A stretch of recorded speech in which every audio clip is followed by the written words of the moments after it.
오늘 함께 읽으실 하나님의 말씀은 누가복음 10장 25절로부터 37절까지 말씀입니다.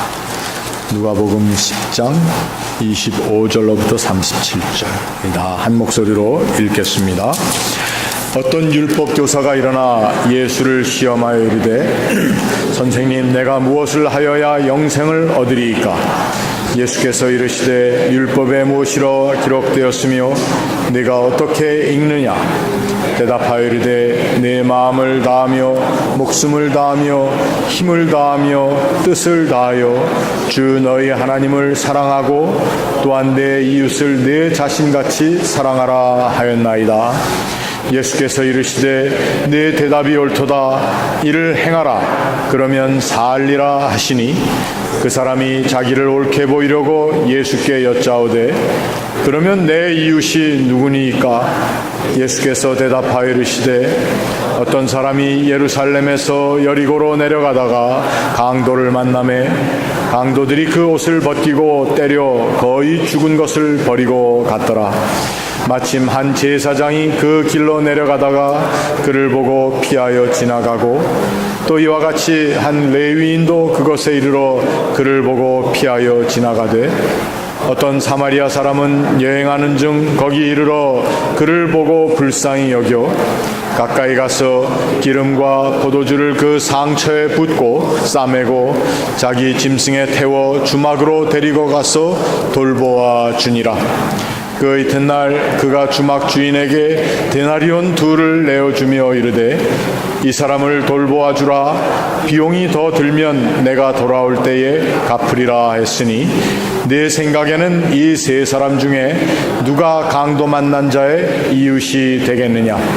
이르되 자비를 베푼 자니이다. 예수께서 이르시되 가서 너도 이와 같이 하라 하시니라. 아멘. 우리의 마음을 하나님께로 이끌어 주시는 귀한 기도, 또 좋은 찬양, 참 귀한 예배 자리입니다. 하나님께서 오늘도 우리를 이 귀한 하나님의 품에 부르시고 안아주신 것을 감사하며 이제 하나님의 말씀을 함께 묵상하겠습니다. 우리 같이 기도합니다. 하나님께서 오늘도 저희들에게 귀한 음성을 들리시고 또 하나님을 향한 우리의 심령을 받아주시며 또 그 심령 가운데 하나님의 말씀으로 깨닫게 하시고 강건케 하심을 감사합니다. 오늘 이 시간 주의 말씀 위에 성령의 거룩한 인치심을 허락하시고 우리에게 깨달아 알 수 있는 하나님의 지혜의 마음도 저희들에게 허락하여 주시옵소서. 감사하며 예수님의 이름으로 기도하옵나이다. 아멘.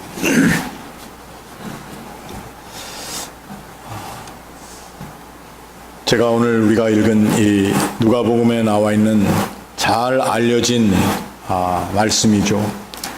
선한 사마리아 사람의 이야기.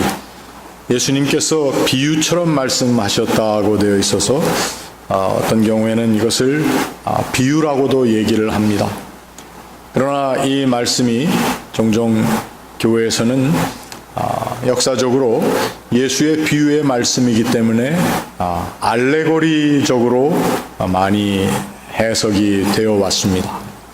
그래서 오늘 이 강도당에서 매맞고 거진 죽게 된 채로 옷을 다 뺏기고 누워있는 사람을 이 세상에 우리 인류들, 우리 사람들, 그리고 그를 구해내시기 위해서 가서 싸매어 주신 이 사마리아 사람이라고 하는 사람들은 예수님의 피겨다.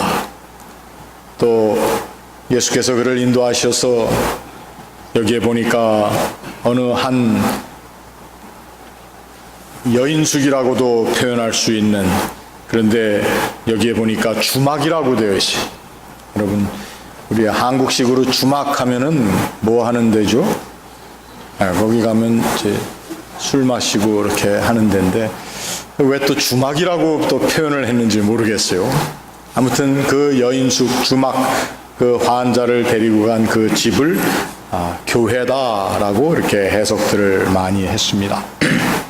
그리고 그 사마리아 사람이 기름과 포도주를 그 상추에 붓고 싸매어 줬다 하는 것도 굉장히 그 성찬의 상징적인 것으로 이렇게 이해를 해서 초대교회부터 정말 한 19세기까지 이러한 해석이 교회의 일반적인 해석이었습니다. 근데 최근에는 그러한 해석에 대해서 또 어떤 사람들은 그것이 틀리다는 것보다도 우리가 좀 더 다른 면에서 이 말씀의 해석을 해봐야 되지 않겠는가 하는 그러한 이제 설교자들이나 주석가들이 많이 있습니다. 오늘 우리가 이 말씀을 잘 이해하기 위해서 필요한 것은 우리가 읽은 말씀, 우리가 10장 30절로부터 본문을 읽을 수도 있습니다. 그래서 사마리아 사람의 그 비유만을 읽을 수도 있지만 그 전에 25절로부터 읽은 이유는 이 예수님의 가르침이 이 비유가 시작되게 된 그 동기적인 배경이 있는데, 그것은 바로 어떤 율법 교사가 일어나서 예수를 시험하기 위해서 질문을 했다는 것입니다. 그 질문의 첫 번째 내용이 내가 무엇을 하여야 영생을 얻겠습니까? 영생에 대한 질문을 했습니다. 그런데 예수님께서 영생에 대한 질문의 답을 어떻게 네가 내보겠느냐라고 하는, 예수님께서 직접 답을 내신 것이 아니라 그 율법 교사로 하여금 자기가 믿는, 자기가 알고 있는, 그리고 자기가 얘기하고 싶은 것을 한번 얘기하게 했더니 그가 비교적 정답을 얘기했습니다. 그 영생을 어떻게 얻느냐? 율법에 있는 말씀에 보니까 내 마음을 다하고 목숨을 다하고 힘을 다하여 또 그리고 너의 뜻을 다하여 주 너희 하나님을 사랑하고 또한 내 이웃을 내 자신과 같이 사랑하라. 마치 율법의 말씀을 암송하여서 얘기하듯이 얘기를 했습니다. 예수께서 거기에 간단한 답을 주셨는데 Good answer. 정답. 100점. 점수로 100점을 주셨는데 그 100점을 100점으로 내 인생에 살리는 길을 하나 알려줄 텐데 이를 행하라. 점수 받은 대로 행하라. 그리고 예수께서 말씀하시기를 내가 살리라 이렇게 말씀을 하셨어요. 그러니까 예수님이 하시는 말씀 가운데 보면은 이 율법 학자가 낸 정답, 이 정답, 교리적인 정답, 또 이 세상의 신앙적인 판단으로 봤을 때의 정답이라고 하는 정답 가지고만은 안 된다고 하는 말씀이 바로 예수님의 말씀이었습니다.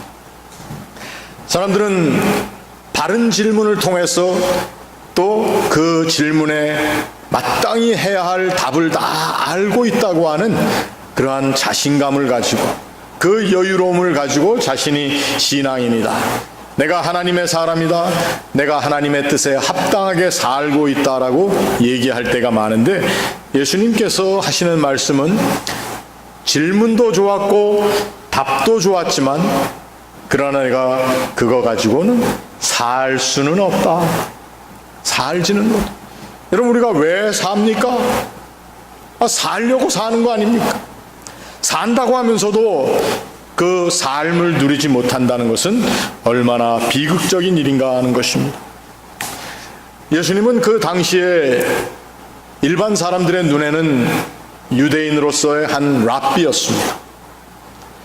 유대인의 랍비의 티칭 테크닉, 우리가 얘기하는 페다고지, 교수법 중에 많이 쓰이던 것 하나를 오늘날까지 유대인들이 역사적으로 기록하고 있는 문서가 있는데 그것을 우리는 미드라심이라고 합니다. 미드라심. 여러분 전문 용어라서 들어보신 분들은 한 몇 번 들어보셨을 겁니다만 이 미드라심이라고 하는 것은 유대인들 구약의 전통에 보면은 알기 어려운 중요한 텍스트, 본문을 어떻게 이해하는가 하면 다른 이야기를 통해서 그 본문을 이해하는 겁니다. 그래서 미드라심이라고 하는 것은 다라시라고 하는 히브리 말에서 파생된 것인데 해석이라는 뜻입니다. 그러나 그냥 해석이 아니라 이야기로 이야기를 해석하는 것입니다. 어떤 신약학자는 이러한 얘기를 합니다. 오늘 여기 나와 있는 선한 사마리아 사람에 대한 이야기는 구약성경 호세아서 6장 6절에 나와 있는 하나님의 말씀을 예수께서 말씀으로 이야기로 해석해 주신 것이다. 호세아서 6장 6절의 내용이 뭐죠? 나는 인애를 원하고 제사를 원치 아니한다. 그리고 나는 번제보다는 나를 아는 것, 하나님 아는 것을 원한다 말씀하신 것이 호세아서 6장 6절의 말씀입니다. 인애를 원하고 번제를 원치 않고, 그리고 제사보다는 하나님 아는 것을 원한다. 참 재미있게도 오늘 예수님께서 하신 이 비유의 말씀, 사마리아 사람, 선한 사마리아 사람 이야기에는 이 제사의 중심적인 역할을 맡았던 제사장과 레위 사람이 등장하고 있다고 하는 것입니다. 정말 하나님께서 원하시는 하나님의 마음을 알기 원한다면은 우리들이 얘기하는 어떤 규율이나 율법이나 바른 정답을 내기 위한 우리의 노력보다는 우리가 정말 질문하고 내는 답, 그리고 그 답변대로 우리가 살고 있는가, 정말 살기 위한 답을, 하나님께서 원하시는 삶의 답을 우리가 알고 있는가 하는 것입니다. 우리가 다 아는 이야기지만 이 사마리아 사람이라고 하는 사람은 그 당시 남쪽 유다 왕국에서, 유다 지역에서는 사람 취급을 하지 않던 사람입니다.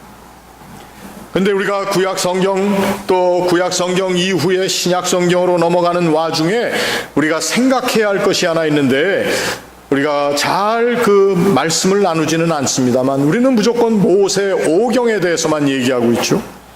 그런데 모세 오경만큼이나 또 중요한 오경이 하나 있는데, 다 비슷한 내용이지만 사마리아 오경이라고 하는 오경이 있습니다. 서메리탄 펜타튜크라는 말을 쓰는데 모세 오경과 별 차이는 없습니다만 이것은 단지 이스라엘이 남과 북으로 갈려졌을 때, 이스라엘의 11지파가 갈려나가고 남쪽 유다만 남았을 때에, 또한 그 후에 여로보암 왕이 북왕국 사람들을 어떻게 좀 잘 자기의 다스림 가운데 있게 하기 위해서 정한 수도 가운데 사마리아에 예루살렘 가지 말고 여기서 예배해라 라고 하는 그 모든 잘못된 교훈도 있었습니다만, 그 당시 북왕국에 살던 사람들이 가지고 있었던 모세 오경이 있는데 우리는 그것을 사마리아 오경이라고 얘기를 합니다.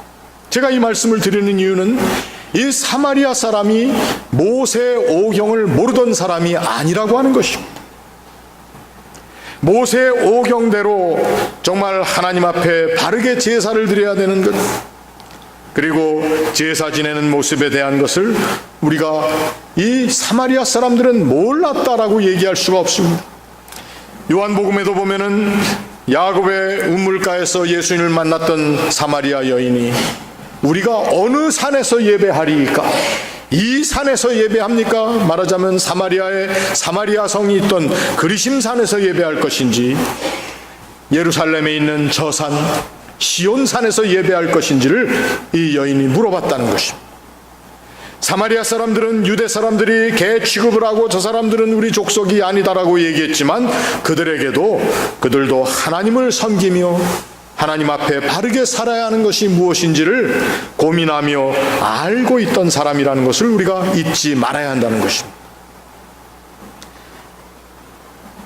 그런데 이 사마리아 사람이 강도 만난 사람, 레위 사람, 제사장이 다 피해갔습니다. 레위의 법에 의하면은 죽은 물건, 죽은 시체, 사체, 짐승이건 사람이건 그걸 만지는 사람은 부정하다는 것이죠. 그걸 만지고 나면 하나님을 섬길 수가 없어요. 특정 기간 동안. 아마 이 사람들은 바쁜 걸음으로 자기들이 가야 할 곳으로 가던 중에 이 옷을 다 벗기운 채 길바닥에 누워있는 것을 아마 시체로 생각했던 것 같습니다. 그래서 그들은 그를 피해갔어요. 사마리아 사람이 그의 시체에 다가갔다라고 하는 것은 사마리아 사람이 가지고 있었던 자신의 관심이 거기에 있었다는 것입니다. 평소에 아픈 사람, 어려움 당하는 사람, 또 고통 가운데 있는 사람들에게 관심이 없을 때에는 사실을 누가 아프다고 해도, 누가 어려움을 당한다 해도, 이 세상에 어디에 아픈 일이 일어났다 해도 우리가 사실 별로 관심을 가지지 않습니다. 그러나 이 사마리아 사람이 그 강도 만나 다 죽게 된 사람을 가서 기름을 바르고 포도주를 상처에 쌓아 부으며 그를 치료해주고 주막으로 데려가서 돌보아 주도록, 그리고 그냥 돌보아 준 것이 아니라 자기가 가야 하는 급한 길로 인해서 그 사람을 그 주막에 있는 사람에게 맡기며 들어갈 비용을 주고, 더 들어가면 내가 오는 길에 더 주겠다고 이렇게까지 하는 관심을 가진 사람이 여기에 있습니다. 예수님께서는 이 율법 교사가 이 질문을 한 것에 대해서 예수님이 한번 트위스트를 하셨습니다. 무슨 말씀입니까? 내가 율법 교사이기 때문에 율법을 잘 알고 있다면 내가 한 질문이 얼마나 바른 질문이 아닌가. 내가 무엇을 하여야 영생을 얻겠습니다. 너는 너의 영생에 대한 지극한 관심을 가지고 있다는 것을 우리가 신앙적으로 열심으로 사줄 수는 있지만, 그러나 그 영생에 대한 너의 질문의 모티베이션, 질문의 동기가 잘못되어 있다는 것입니다. 예수님께서는 그에게 내 대답이 옳다. 그러나 이것이 너를 살릴 수 있는 대답이 되기 위해서는 내가 그 말하는 대로 살아야 된다. 그랬더니 이 율법 교사가 사실은 찔끔했던 것 같아요. 29절 말씀에 그 사람이 자기를 옳게 보이려고, 우리 본문에는 옳게 보이려고라고 이렇게 표현이 되어 있는데, 사실은 그 옳게 보이려고라고 하는 말보다도 자기 자신을 변명하여 의롭다함을 얻기 위해서, 이러한 뜻입니다. To try to vindicate himself, 이런 번역이 가능합니다. vindicate 하면 뭐죠? 예수님께서 너 잘못했다고 얘기했는데 나 잘못이 없습니다 라는 것을 얘기하기 위해서였다는 것입니다. 그러면 예수님의 대답, 내 대답이 옳도다, 이를 행하라 그러면 살리라, 이 말씀은 예수님이 하신 말씀, 내 대답이 비록 옳았지만 이를 행하지 않으면 네가 죽을 것이다, 사는 것이 아니다라고 얘기하신 것입니다.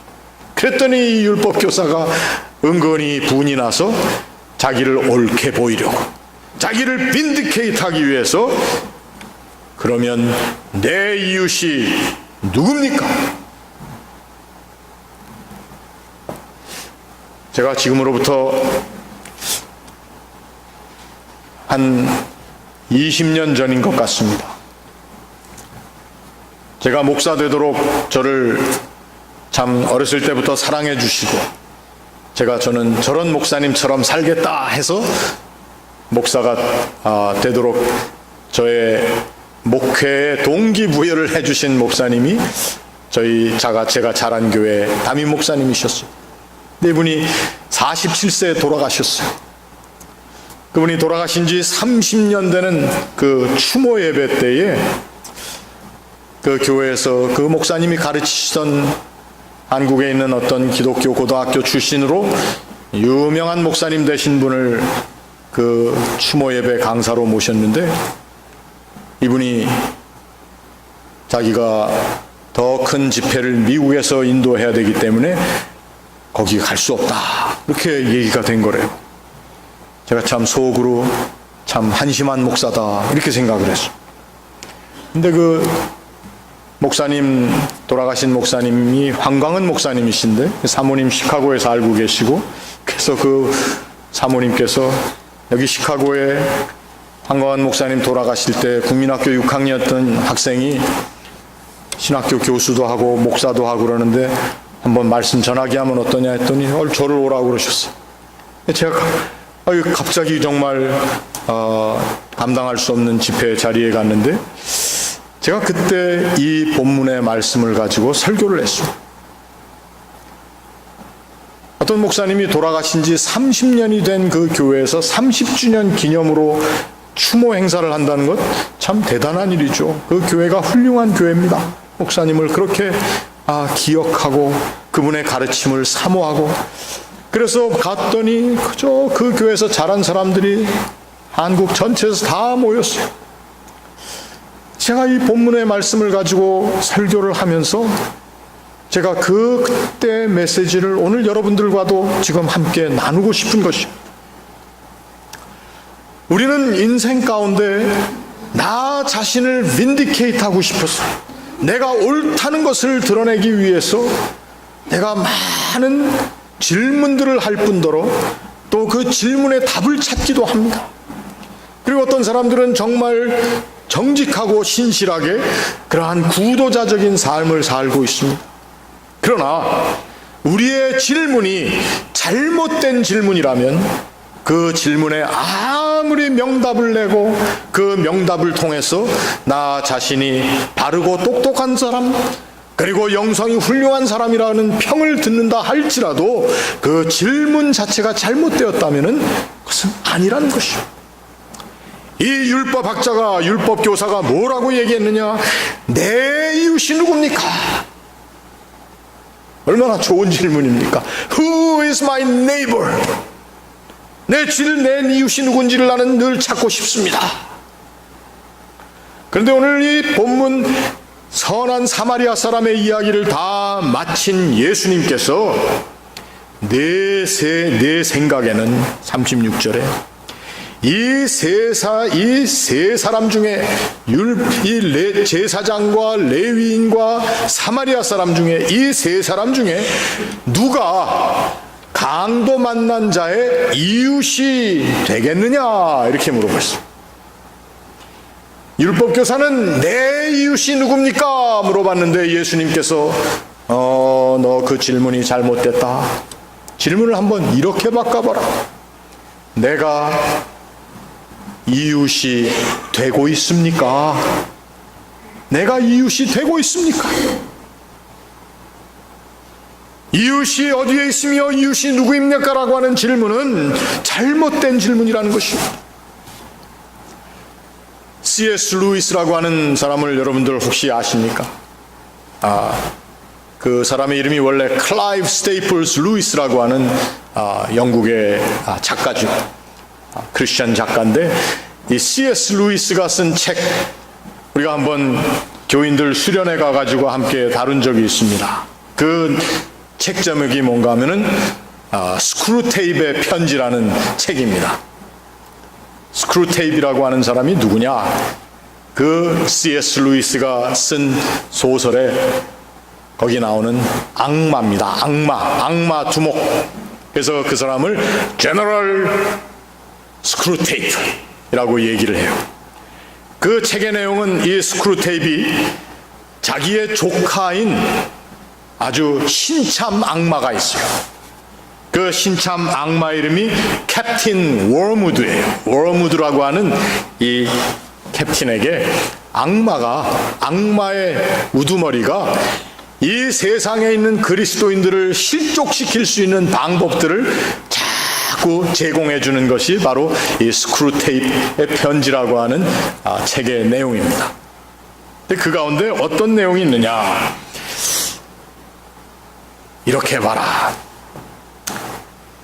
그리스도인들에게, 그 소설에서는 그리스도인들을 환자라고 합니다. 이 환자들이 중병을 계속 앓게 하기 위해서는 그리스도인들에게 주변에 있는 내 사랑을 베풀어야 하는 이웃을 이웃처럼 보지 않도록 이웃의 잘잘못도 찾아내게 하고 이웃을 험담하며 이웃이 아파할 때에는 그 사람이 나을 수 있는 내가 돕지 않아도 되는 다른 길들이 많이 있다고 자꾸 얘기를 해라.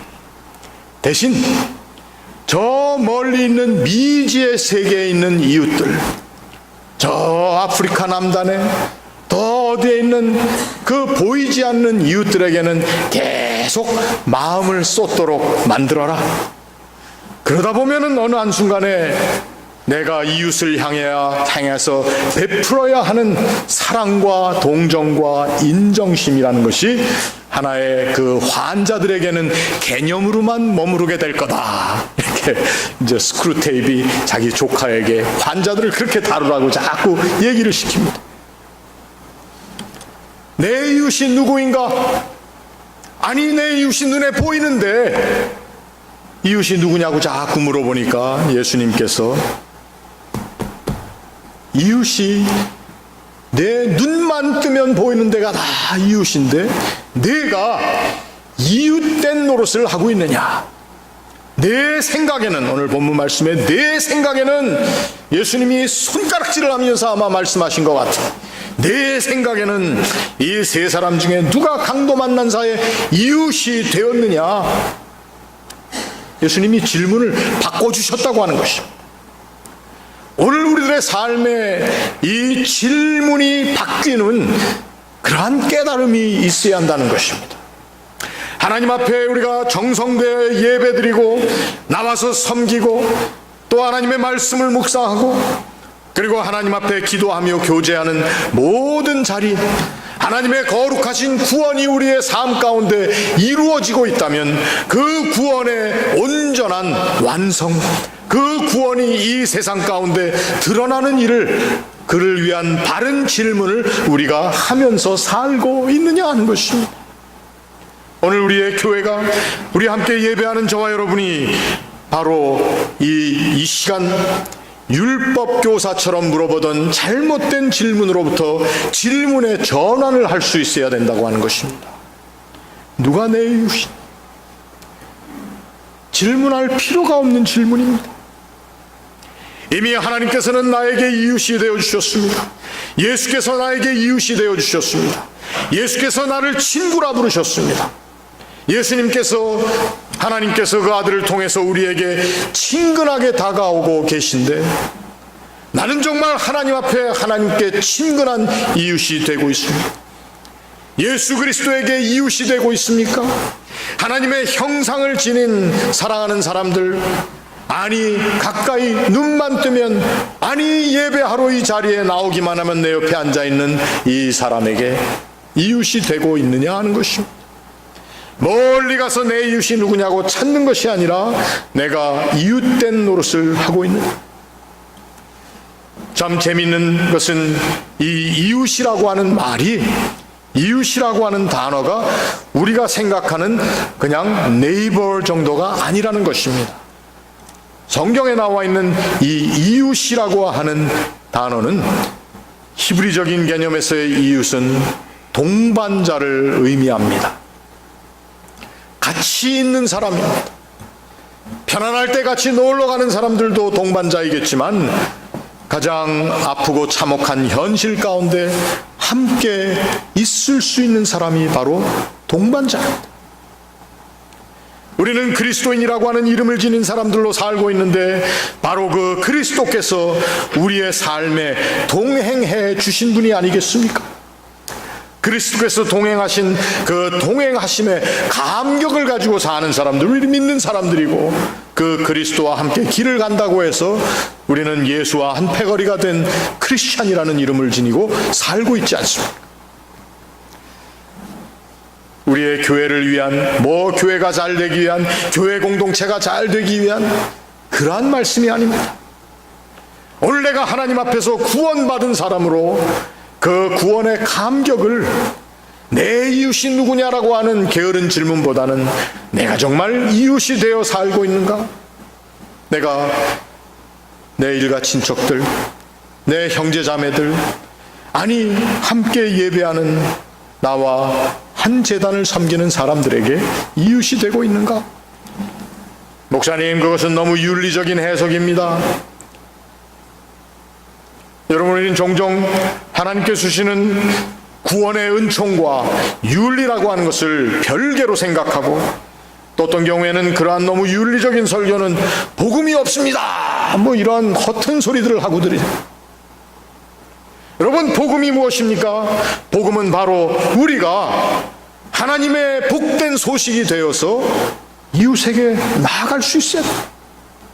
선교가 무엇입니까? 전도가 무엇입니까? 그것은 바로 내가 내 이웃이 누구냐고 찾던 나의 게으른 질문에서 내가 정말 하나님의 구원을 입은 사람으로 하나님께서 그리스도를 통해서 나와 동행하신 것처럼 나도 그 동행이 필요한 사람들에게 나아가고 있는가라고 하는 자기 자신을 향한 거룩한 질문의 전환을 체험한 사람들, 그것이 바로 건강한 그리스도인들입니다.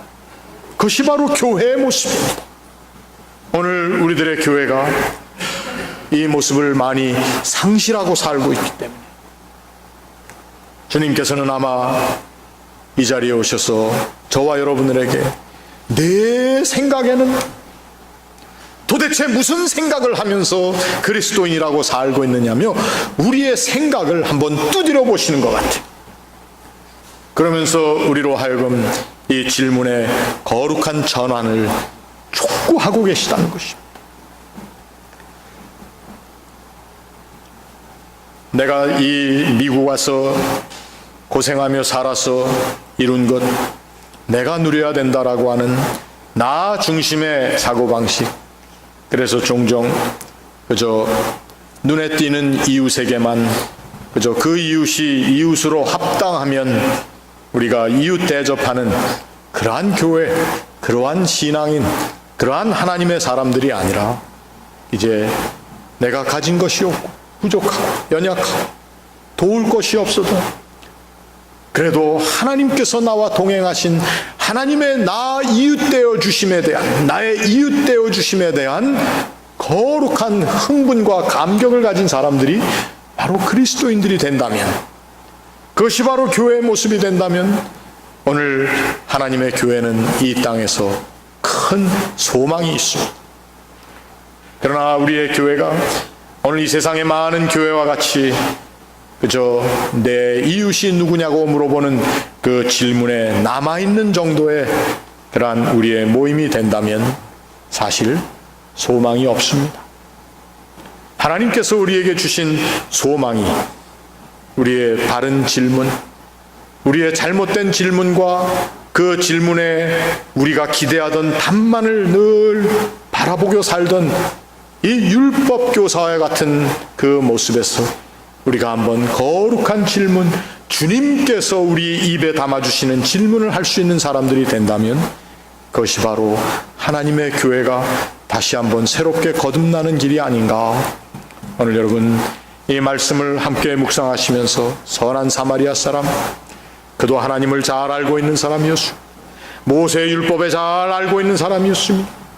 그러나 모든 것을 잘 아는 그것이 아니라 바른 질문에 마음을 가진 이 사람, 내 이웃이 누구입니까가 아니라 내가 정말 이웃되어 살고 있습니까? 라고 하는 질문을 저와 여러분이 우리의 남은 삶에 성실하게 질문하며 또 정직한 답을 내어볼 수 있기를 주님의 이름으로 축원합니다. 같이 기도하겠습니다.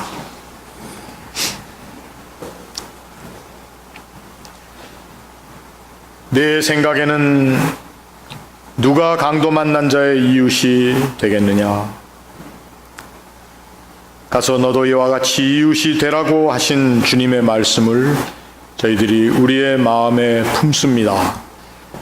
우리의 부족하고 연약하며 지극히 이기적이고 또 하나님의 원하시는 뜻을 행하는 자리에도 저희들이 늘 우리만을 생각하며 또 바른 질문을 내지 못했던 게으름을 이제 깨우쳐 주시오.